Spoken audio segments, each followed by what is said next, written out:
বাংলাদেশে সাদাও অত বেশি সাদা নাই, কালাও আবার অত বেশি কালা নাই, বেশিরভাগ হলো মাঝামাঝি। এটাকে কেন্দ্র করে মারপিট তেমন নাই। কিন্তু আমেরিকায় পর্যন্ত, এই পৃথিবীতে এত বড় সভ্য দাবি করে আমেরিকায় পর্যন্ত মাঝে মাঝে সাদা আর কালাদের মারপিট লেগে যায়। সাদারা সুযোগ পেলে কালোরে মেরে পর্যন্ত ফেলে। কয়েক বছর আগে এমন হলো, এক পুলিশ সদস্য পর্যন্ত এক কালোকে একদম জায়গার উপর পিটিয়ে মেরে ফেললো। এটাকে কেন্দ্র করে বিশাল আন্দোলন পর্যন্ত গড়ে উঠলো। ওই সময় সারা দুনিয়ার মধ্যে এটা ব্যাপক আলোচনায় পরিণত হয়েছিল। তো যারা কালা ওরা মনে করে আমরা মাজলুম, আমরা সবাই একটা জাতি। যারা সাদা ওরা মনে করে আমরা শ্রেষ্ঠ, আমাদের গায়ের রং সুন্দর, আমরা আলাদা জাতি। এমনকি আফ্রিকায় এখন ঝামেলা হচ্ছে উল্টো।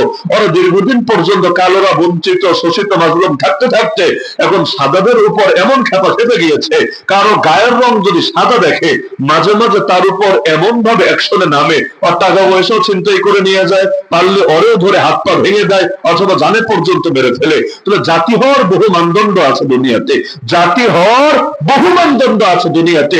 লেকিন এই সব মানদণ্ড মানুষের বানানো মানদণ্ড। আল্লাহ আমাদেরকে জাতি হওয়ার একটা মানদণ্ড দিয়েছে, যেই মানদণ্ডের নাম হলো লা ইলাহা ইল্লাল্লাহ।